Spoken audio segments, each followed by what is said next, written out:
परिचय। बच्चों, आज हम पुष्पी पादपों की शारीरिकी के बारे में जानेंगे। सर, पुष्पी पादप क्या होते हैं? बच्चों, ये बीज उत्पन्न करने वाले पौधे होते हैं, जैसे कि जिम्नोस्पर्म आदि। हमें पुष्पी पादप कहाँ मिल सकते हैं सर? पृथ्वी पर पादपों का ये सबसे प्रचुर और व्यापक समूह है। पुष्पी पादप अनेक आवासों में रेगिस्तान से लेकर ध्रुवीय क्षेत्रों तक पाए जाते हैं और इनमें पेड़, झाड़ी और शाख शामिल हैं। कोई मुझे पुष्पी पादप का उदाहरण दे सकता है? सर, लिली, ट्यूलिप, क्रॉक्स इत्यादि इसके उदाहरण हैं। शाबाश रमेश, तुमने एकदम सही बताया। इस पाठ में आप पुष्पी पादप की शारीरिकी के बारे में जानेंगे। उद्देश्य। इस पाठ के अंत में आप निम्न करने में सक्षम हो जाएंगे: मेरिस्टेमी और स्थायी ऊतक का वर्णन करना, ऊतक तंत्र की व्याख्या करना, द्विबीजपत्री और एक बीजपत्री पौधों की शारीरिकी की व्याख्या करना, द्वितीयक वृद्धि की चर्चा करना।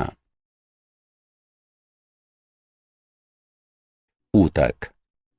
शारीरिकी में पादप अंगों की आंतरिक संरचना का अध्ययन किया जाता है।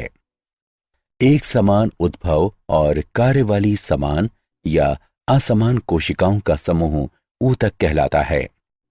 ऊतकों को दो प्रकार में वर्गीकृत किया जा सकता है: मेरिस्टेमी ऊतक यानी विभज्य योतकी ऊतक और स्थायी ऊतक। मेरिस्टेमी ऊतक अनिश्चित काल तक विभाजन करने में सक्षम तथा समान कोशिकाओं या निश्चित ऊतक उत्पन्न करने के लिए विभेदन करने वाली कोशिकाओं को उत्पन्न करने वाली छोटी कोशिकाओं से बने पादप ऊतक मेरिस्टेमी ऊतक यानी विभज्य योतकी ऊतक कहलाते हैं। मेरिस्टेम, जो जड़ तथा तने के वृद्धि करते बिंदुओं के शीर्ष पर होता है, शीर्षस्थ मेरिस्टेम कहलाता है। यह लगातार विभाजन करता है, जिससे प्रारोह तथा जड़ की लंबाई में वृद्धि होती है। कलिका, जो पत्ती के कक्ष से निकलती है तथा शाखा प्रारोह या पुष्प में विकसित होने की क्षमता होती है, कक्षीय कलिका कहलाती है।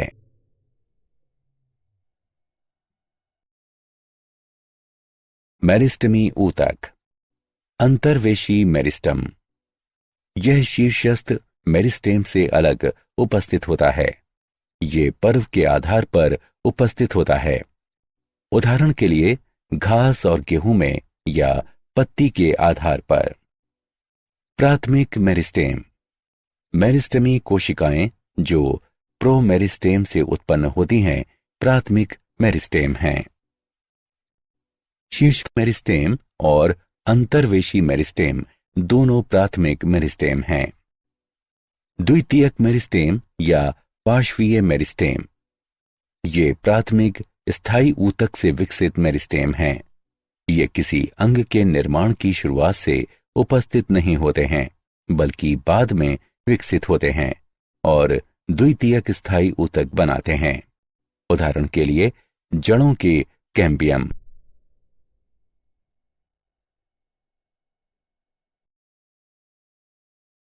स्थायी ऊतक। स्थायी ऊतक का निर्माण मेरिस्टेमी ऊतक में विभाजन या विभेदन के कारण होता है। स्थायी ऊतक की कोशिकाएं जीवित या मृत, पतली भित्ति या मोटी भित्ति वाली हो सकती हैं। स्थायी ऊतक दो प्रकार के होते हैं: सरल ऊतक और जटिल ऊतक।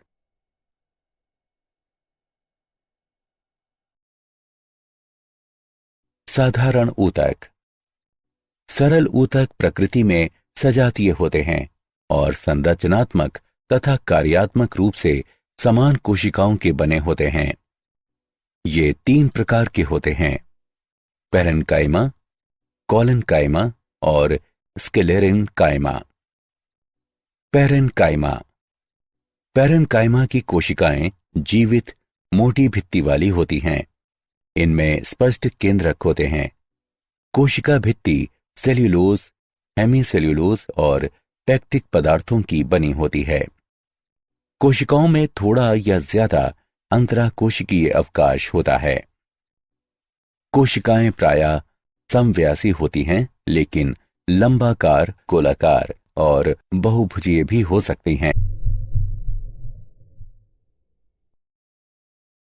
कोलेनकाइमा यानी स्थूल कोण ऊतक। कोलेनकाइमा की कोशिकाएं मोटी भित्ति वाली जीवित लंबाकार कोशिकाएं हैं। कोशिका भित्ति सेल्यूलोज, हेमीसेल्यूलोज और पेक्टिक पदार्थों की बनी होती है। भित्ति की मोटाई एक समान नहीं होती है। भित्तियों पर प्रायः साधारण गर्त होते हैं। कभी कभी कोलेनकाइमा कोशिकाओं में क्लोरोप्लास्ट भी होते हैं। ये यांत्रिक तथा जैव प्रकार के दोनों कार्य करती हैं। कोलेनकाइमा तनन सामर्थ्य प्रदान करती हैं, जिससे वृद्धि कर रहे अंगों को लचीलापन और सहारा मिलता है। क्लोरोप्लास्ट युक्त कोलेनकाइमा प्रकाश संश्लेषण का कार्य करती है।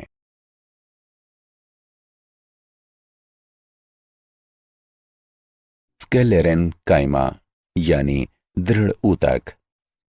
स्क्लेरेन्काइमा ऊतक बहुत कठोर, मोटी भित्तियों वाली कोशिकाओं के बने होते हैं। स्क्लेरेन्काइमा कोशिकाओं की कोशिका भित्ति बहुत मोटी होती है। इसलिए परिपक्वता पर कोशिका का बाह्य कोशिकीय वातावरण से पूरी तरह से संपर्क टूट जाता है और कोशिका मृत हो जाती है। स्क्लेरेन्काइमा कोशिकाएं दो प्रकार की होती हैं, तंतुमयी और स्क्लेरेट।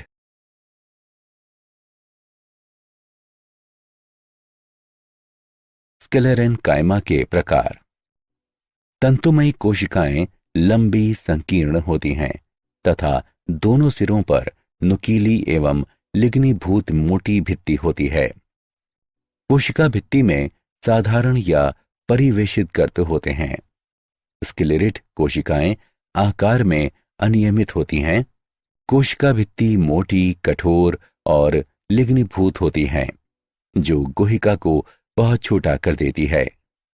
साधारण गर्त मोटी कोशिका भित्ति में पाए जाते हैं और आसान कोशिकाओं को जोड़ते हैं।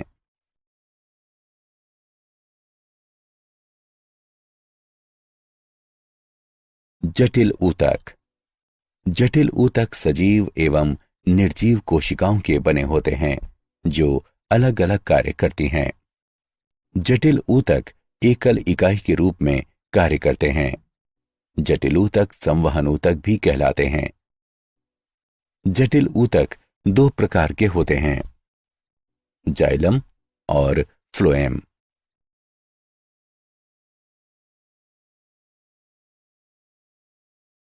जाइलम।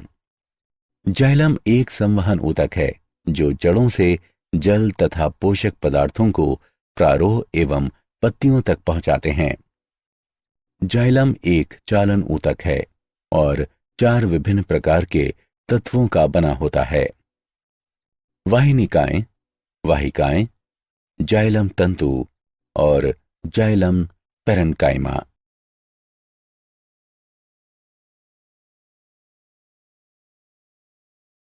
जाइलम के प्रकार। वाहिनिकाएं। एकल वाहिनी की अत्यधिक लंबी या नलिकाकार कोशिका है, जिसमें कठोर, मोटी और लिग्नीभूत भित्ति और एक बड़ी गुहा होती है। वाहिनिकाएं जड़ों से जल, हार्मोन एवं विलय का परिवहन तने, पत्तियों और पुष्पी भागों तक करते हैं। ये पादप काय को यांत्रिक सहारा प्रदान करते हैं। वाहिकाएं। वाहिका एक लंबी बेलनाकार नलिकाकार संरचना है, जिसमें लिग्नीभूत भित्ति और एक बड़ी केंद्र गुहिका होती है। कोशिकाएं मृत एवं जीव द्रव्य रहित होती हैं।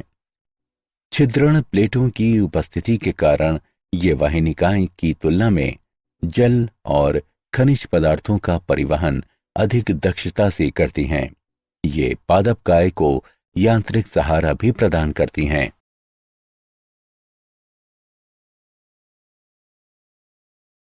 जाइलम के प्रकार। जाइलम तंतु। जाइलम तंतु लंबी, संकीर्ण, मोटी और लिग्नीभूत कोशिकाएं हैं। ये प्रायः दोनों सिरों पर नुकीली होती हैं। जाइलम तंतु मृत कोशिकाएं हैं। जाइलम तंतु जाइलम और पादपकाय को पूरी तरह से यांत्रिक शक्ति प्रदान करती हैं। Xylem parenchyma. जाइलम में पाई जाने वाली पैरेन्काइमा कोशिकाएं सजीव और समव्यासी होती हैं। जाइलम पैरेन्काइमा कोशिकाएं अधिकतर प्राथमिक जाइलम और द्वितीयक जाइलम में पाई जाती हैं। जाइलम पैरेन्काइमा कोशिकाएं भोजन संग्रहण का कार्य करती हैं और ऊपर की ओर जल के संवहन में सहायता करती हैं।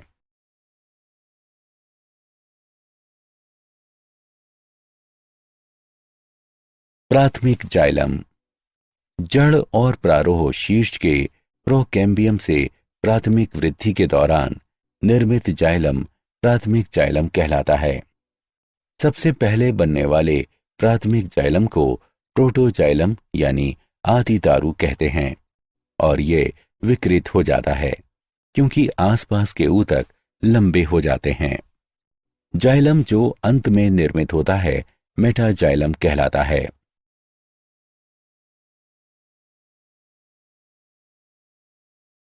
फ्लोएम।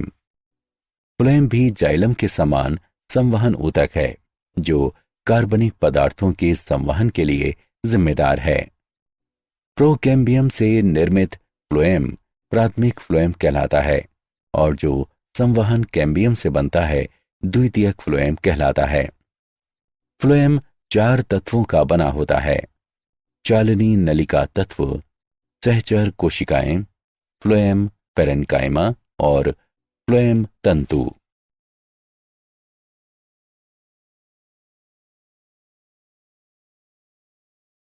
फ्लोएम के प्रकार। चालनी नलिका तत्व। चालनी नलिकाएं नलिका जैसी संरचनाएं हैं जो लंबाकार कोशिकाओं की बनी होती हैं। लंबवत श्रेणियों में व्यवस्थित और सहचर कोशिकाओं से जुड़ी होती हैं। इनकी भित्ति पतली और सेल्यूलोज की बनी होती है। परिपक्व चालनी नलिका में केंद्रक अनुपस्थित होता है, लेकिन परिधीय साइटोप्लाज्म तथा बड़ी रजधानी उपस्थित होती है। चालनी नलिका का मुख्य कार्य पत्तियों से तैयार खाद्य पदार्थों का नीचे की ओर संचयन अंगों तक और उसके बाद ऊपर की ओर विकसित होते क्षेत्रों तक परिवहन है।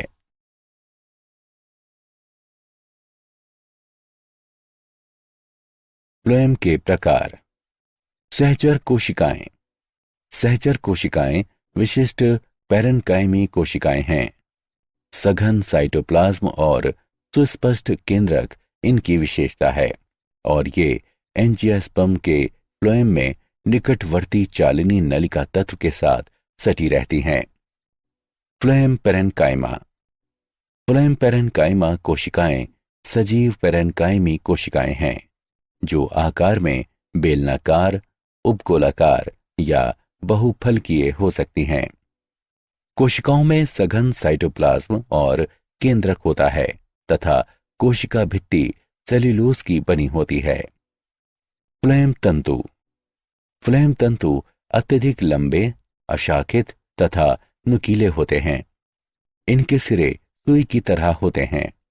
इनकी कोशिका भित्ति सरल परिवेशित गर्त के साथ काफी मोटी होती है। परिपक्व होने पर ये तंतु अपना जीव द्रव्य नष्ट करके मृत हो जाते हैं।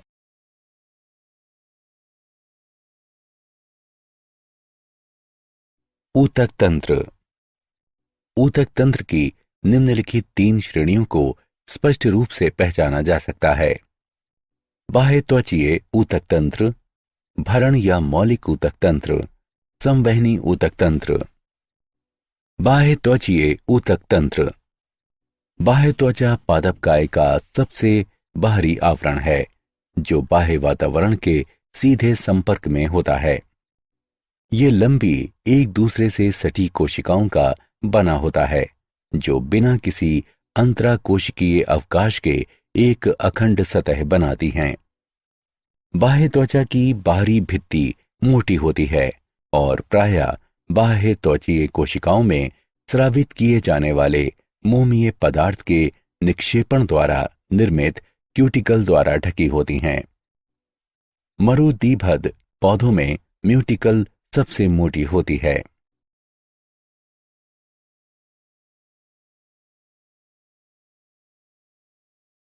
बाह्य त्वचीय ऊतक तंत्र। रंध्र बहुत छोटे छिद्र होते हैं जो पौधे के हरे वायवीय भागों, विशेष रूप से पत्तियों की बाह्य त्वचा में पाए जाते हैं। प्रत्येक रंध्र का छिद्र द्वार कोशिकाएं कहलाने वाली दो सेम के आकार की कोशिकाओं द्वारा घिरा रहता है। द्वार कोशिकाएं सजीव होती हैं और इनमें क्लोरोप्लास्ट होता है। भीतरी भित्ति बाह्य भित्ति से अधिक मोटी होती है। द्वार कोशिकाएं रंध्र छिद्रों के खुलने और बंद होने के क्रम को नियमित करती हैं।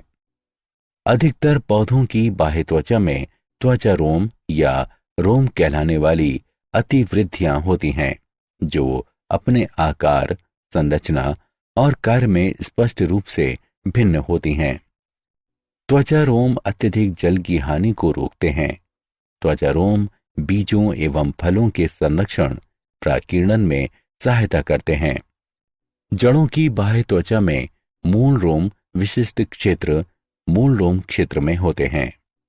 ये मृदा से जल और खनिज विलयन का अवशोषण करने के अतिरिक्त पादपकाय को मृदा में स्थिर रखने में महत्वपूर्ण भूमिका निभाते हैं।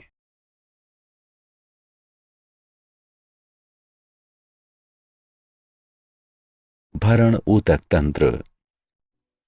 भरण ऊतक तंत्र पादपकाय का मुख्य आकार बनाते हैं। इसमें बाह्य त्वचा और संवहन बंडल को छोड़कर सभी ऊतक शामिल हैं।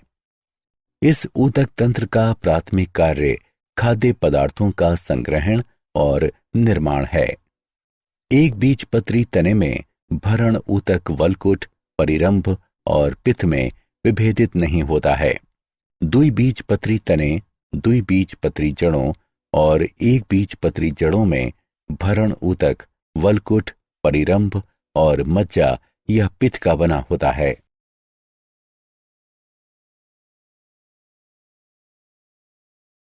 संवहनी ऊतक तंत्र। अक्ष का केंद्रीय स्तंभ अर्थात जड़ और तना रंभ कहलाता है जो अनेक संवहन बंडलों का बना होता है जो संवहनी ऊतक तंत्र बनाते हैं। संवहन बंडल में जाइलम, फ्लोएम और कैम्बियम भी होते हैं। यदि जाइलम और फ्लोएम के बीच कैम्बियम उपस्थित है तो इसे खुला संवहन बंडल कहा जाता है। उदाहरण द्विबीजपत्री। यदि जाइलम और फ्लोएम के बीच कैम्बियम नहीं है तो इसे बंद संवहन बंडल कहा जाता है। उदाहरण एक बीजपत्री।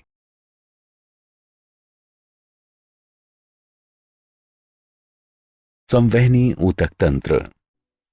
जाइलम और फ्लोएम के विन्यास के अनुसार संवहन बंडल दो प्रकार के होते हैं, अरीय और संयुक्त।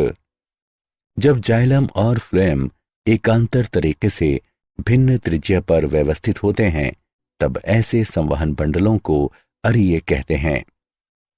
जब जाइलम और फ्लोएम समान त्रिज्याओं पर उपस्थित होते हैं तो इस प्रकार के संवहन बंडल संयुक्त संवहन बंडल कहलाते हैं।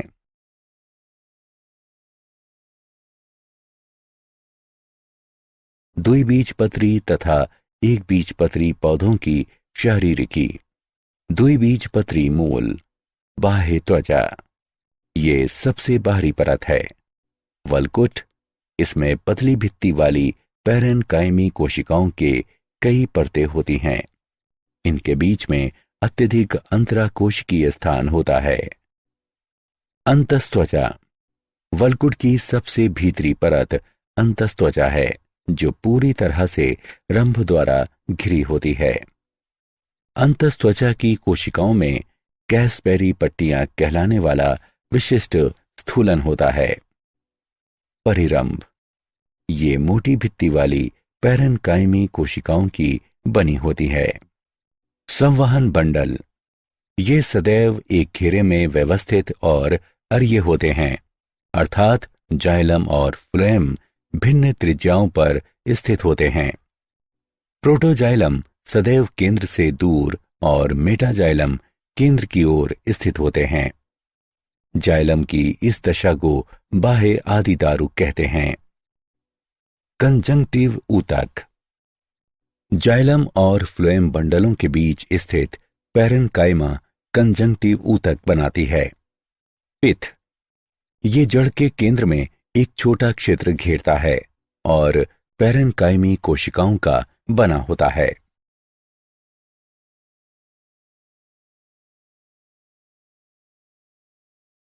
एक बीजपत्री मूल, बाह्य त्वचा, ये मूल की सबसे बाहरी परत है जिस पर अनेक रोम होते हैं। वल्कुट, बाह्य त्वचा के नीचे बहुस्तरीय पैरेन्काइमी ऊतक उपस्थित होता है जिसमें अंतराकोशिकीय स्थान होता है और ये वल्कुट है। अंतस्त्वचा, वल्कुट की सबसे भीतरी परत अंतस्त्वचा है। अंतस्त्वचीय कोशिकाएं पीपाकार होती हैं जिनमें कैसपरी पट्टियां बिल्कुल नहीं होती और भित्ति मोटी होती है। परिरंभ, यह एक पंक्ति में व्यवस्थित होता है और पैरेन्काइमा का बना होता है। संवहन बंडल, संवहन बंडल बहु आदिदारुक, अरिये और बाह्य आदिदारुक होते हैं। फ्लोएम पैरेन्काइमा अनुपस्थित होती है। कंजंक्टिव ऊतक, जाइलम और फ्लोएम के बीच स्थित पैरेन्काइमी कोशिकाओं का बना होता है। पिथ, ये बड़ी होती है तथा दूर दूर स्थित पैरेन्काइमी कोशिकाओं की बनी होती है जिसमें प्रचुर मात्रा में स्टार्च कण होते हैं। द्विबीजपत्री तना, अनुप्रस्थ काट में निम्नलिखित संरचनाएं होती हैं। बाह्य त्वचा, बाह्य त्वचा तने की सबसे बाहरी परत है। ये कोशिकाओं की एकल परत की बनी होती है और क्लोरोप्लास्ट की कमी होती है। बाह्य त्वचा पर बहुकोशिकीय रोम और रंध्र पाए जाते हैं। वल्कुट, इसे 3 क्षेत्रों में विभाजित किया जा सकता है। अधस्त्वचा, ये बाह्य त्वचा के ठीक नीचे स्थित होती है। सामान्य वल्कुट, ये अधस्त्वचा के भीतर स्थित होता है और मोटी भित्ति वाली पैरेन्काइमी कोशिकाओं की कुछ परतों का बना होता है। वल्कुट का मुख्य कार्य भोजन का संग्रहण है। अंतस्त्वचा, ये वल्कुट की सबसे भीतरी परत है। परिरंभ, परिरंभ पैरेन्काइमी और स्क्लेरेन्काइमी दोनों कोशिकाओं की बनी एक विषम परत है। ये अंतस्त्वचा और संवहन बंडलों के बीच स्थित होती है। संवहन बंडल, ये अंतस्त्वचा के भीतर एक घेरे में व्यवस्थित होते हैं। मज्जा किरणें, कुछ परतें या 2 संवहन बंडलों के बीच स्थित बड़ी बहुभुजीय कोशिकाएं मज्जा किरणें होती हैं। पित्त, ये कोशिकाएं खाद्य पदार्थों तथा जल का संचय करती हैं।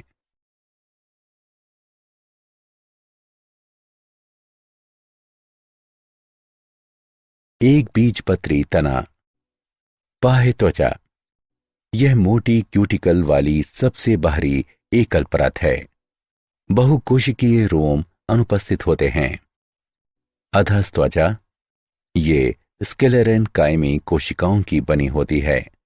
प्रायः 2-3 परत मोटी होती है और बाह्य त्वचा के नीचे स्थित होती है। भरण ऊतक, अधस्त्वचा के नीचे पैरेन्काइमी कोशिकाओं का संपूर्ण द्रव्यमान भरण ऊतक बनाता है। भरण ऊतक में संवहन बंडल बिखरे रहते हैं। संवहन बंडल। प्रत्येक संवहन बंडल पैरेन्काइमी होता है और बंडल आच्छद कहलाने वाले स्क्लेरेन्काइमी कोशिकाओं के आच्छद से घिरा होता है। ये आच्छद संवहन बंडलों के ऊपरी और निचले भागों पर अत्यधिक विकसित होती है। संवहन बंडल संयुक्त बाह्य फ्लोएमी, मध्यादिदारुक और बंद होते हैं। पिथ और रंभ। एक बीजपत्री में एटेक्टोस्टील पाई जाती है। ये अत्यधिक विकसित रंभ है। एक बीजपत्री तनों में एक समान पिथ उपस्थित होती है।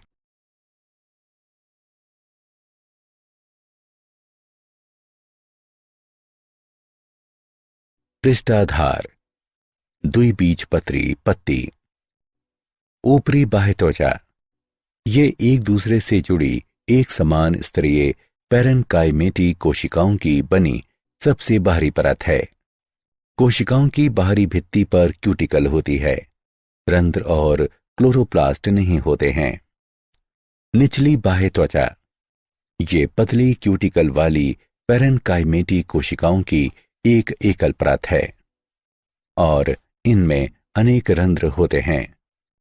क्लोरोप्लास्ट केवल द्वार कोशिकाओं में ही उपस्थित होते हैं। निचली बाह्य त्वचा गैसों के विनिमय में सहायता करती है। इस कक्ष के माध्यम से जल वाष्प की हानि होती है।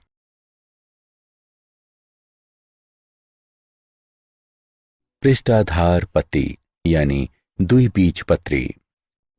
पर्ण मध्योतक।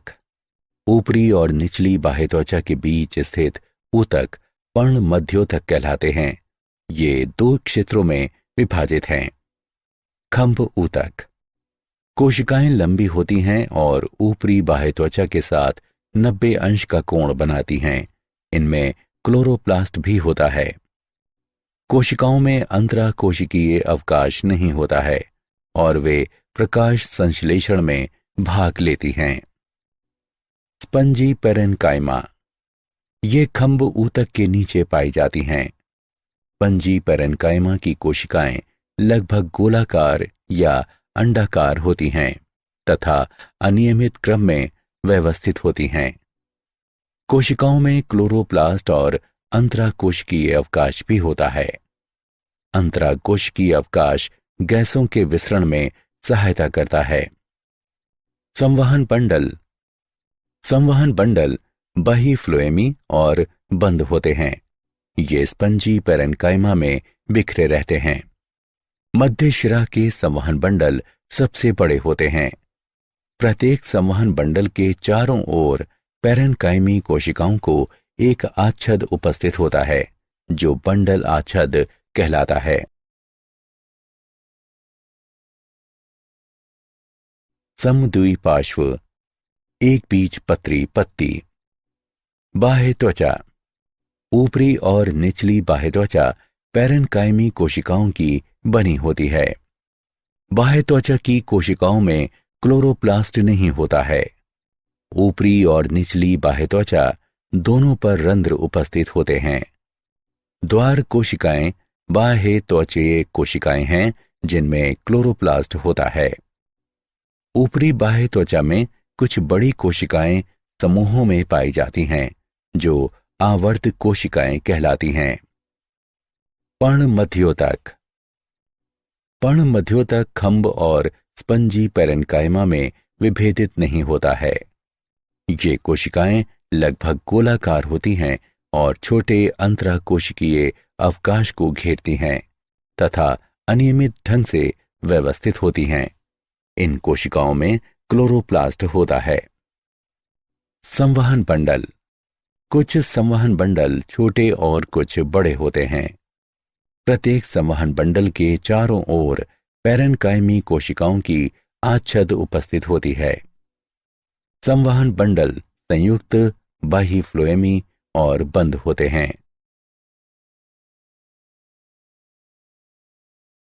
द्वितीयक वृद्धि।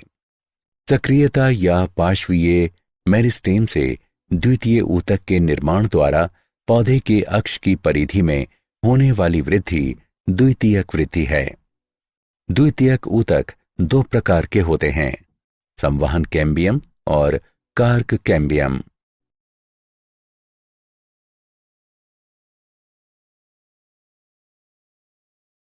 संवहन कैम्बियम।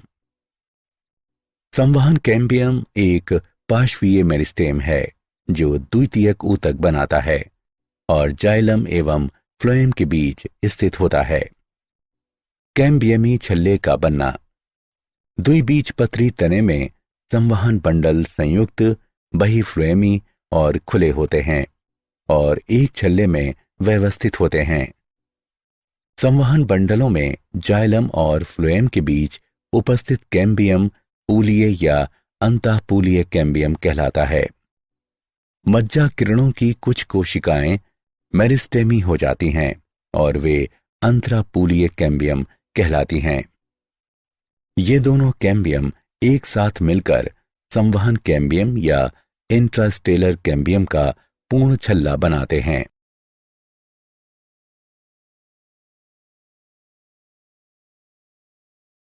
कैम्बियम छल्ले की क्रिया। संवहन कैम्बियम का छल्ला बाहरी और भीतरी दोनों तरफ की कोशिकाओं को काटता है। बाहरी कटी कोशिकाएं द्वितीयक फ्लोएम हैं और भीतरी कटी कोशिकाएं द्वितीयक जाइलम हैं। कटी हुई द्वितीयक जाइलम की मात्रा द्वितीयक फ्लोएम से अधिक होती है और इस प्रकार द्वितीयक ऊतक के निर्माण के साथ घेरे या व्यास में वृद्धि होती है जो द्वितीयक वृद्धि कहलाती है। कैम्बियम कोशिकाएं आयताकार, पतली भित्ति वाली, जीव द्रव्य से पूर्ण और मेरिस्टेमी क्रियाशीलता वाली होती हैं। द्वितीयक ऊतक में वृद्धि के साथ साथ प्राथमिक जाइलम और प्राथमिक फ्लोएम दब जाते हैं। कुछ स्थानों पर कैम्बियम द्वितीयक जाइलम और द्वितीयक फ्लोएम नहीं बनाता है, बल्कि जाइलम और फ्लोएम के बजाय पैरेन्काइमी कोशिकाओं को बनाता है। इस प्रकार ये कोशिकाएं द्वितीयक जाइलम से द्वितीयक फ्लोएम तक अखंड पट्टियां बनाती हैं और द्वितीयक मज्जा किरणें कहलाती हैं।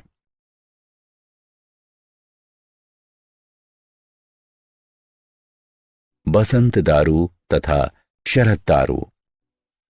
बसंत ऋतु में कैम्बियम की सक्रियता अधिक हो जाती है और इस कारण काष्ठ तत्व चौड़ी गुहिका के साथ आकार में बड़े हो जाते हैं। इसके अतिरिक्त मात्रा अधिक होती है और बसंत के मौसम में निर्मित द्वितीयक जाइलम या काष्ठ बसंत दारू कहलाती है। शरद ऋतु में कैम्बियम की सक्रियता कम हो जाती है और काष्ठ तत्व संकरी गुहिका के साथ आकार में छोटे हो जाते हैं।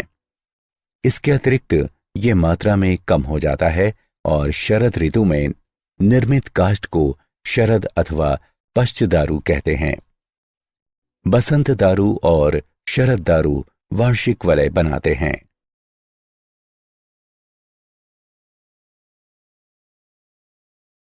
हृद्य दारू तथा रस दारू। काष्ठीय पेड़ों में तने के केंद्रीय भाग का रंग गहरा होता है।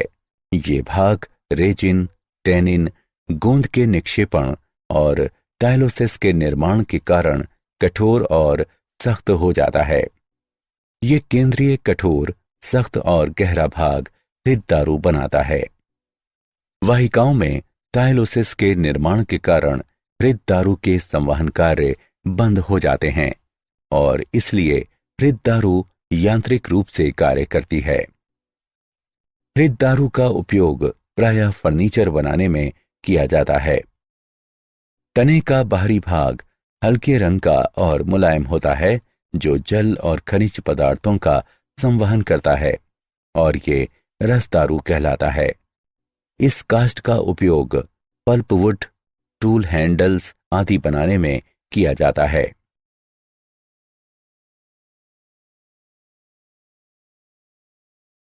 Cork cambium.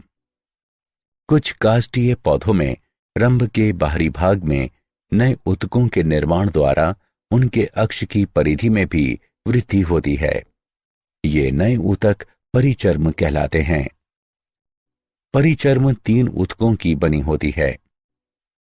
कागजन, ये मेरिस्टेमी कोशिकाओं की एकल परत का बना होता है। ये द्वितीयक पार्श्वीय मेरिस्टेम भी कहलाता है, जो अधस त्वचा या बाह्य वल्कुट की स्थायी सजीव कोशिकाओं से उत्पन्न हो सकता है। कोशिकाएं आयताकार और अरीय ढंग से चपटी दिखती हैं।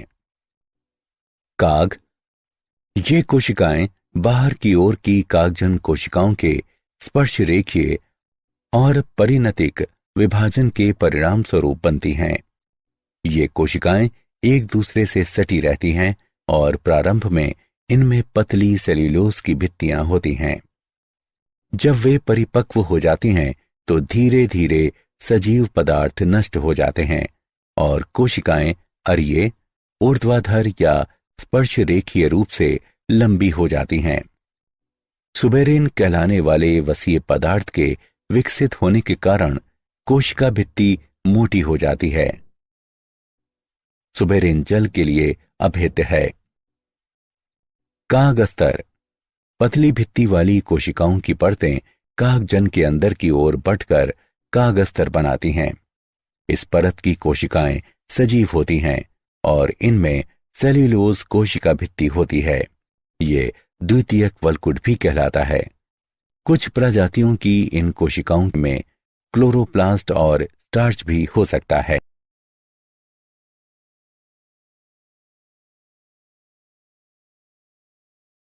छाल वल्क, संवहन कैम्बियम के बाहर की तरफ के सभी ऊतक छाल वल्क बनाते हैं। छाल वल्क के 2 भाग होते हैं। बाहरी छाल वल्क, कार्क कैम्बियम के बाहर की तरफ स्थित सभी ऊतक बाहरी छाल वल्क कहलाते हैं।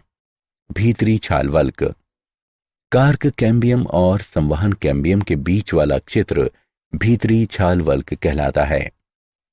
वातरंध्र, वातरंध्र छाल वल्क में बने छिद्र होते हैं जिनसे होकर गैसों का आदान प्रदान होता है। प्रत्येक वातरंध्र में कार्क कैम्बियम कार्क कोशिकाएं उत्पन्न न करके अनियमित पैरेन्काइमी कोशिकाएं बनाता है, जो अत्यधिक अंतराकोशिकीय अवकाश के साथ दूर दूर व्यवस्थित होती हैं। ये ढेर पूरक कोशिकाएं कहलाता है।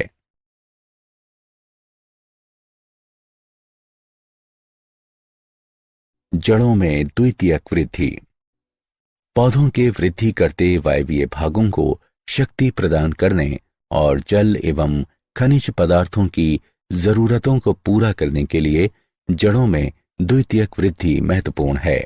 एक बीजपत्री जड़ों में द्वितीयक वृद्धि नहीं पाई जाती है। ये संवहन कैम्बियम और कार्क कैम्बियम की सक्रियता के कारण होती है।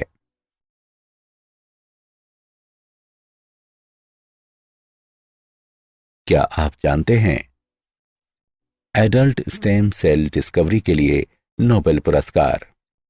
इस वर्ष चिकित्सा के लिए ब्रिटेन और जापान के वैज्ञानिकों को उनकी खोज कि वयस्क कोशिकाओं को पुनः भ्रूण जैसी स्टेम कोशिकाओं के रूपांतरित किया जा सकता है, इसके लिए नोबेल पुरस्कार प्रदान किया गया।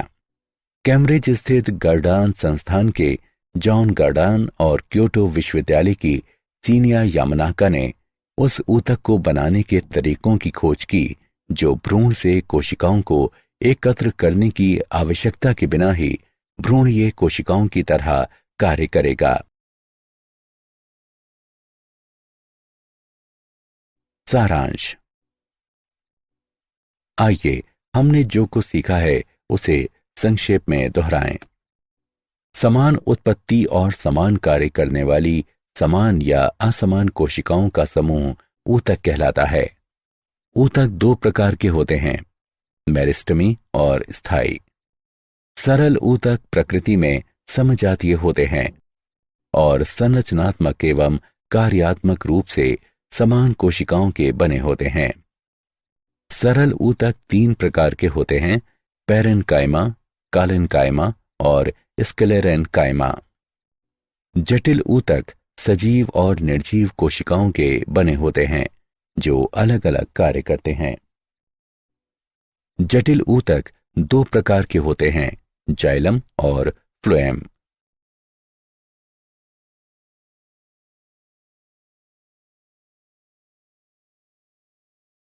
ऊतक तंत्र की तीन श्रेणियां हैं, जो बाह्य त्वचीय, भरण और संवहन ऊतक तंत्र हैं।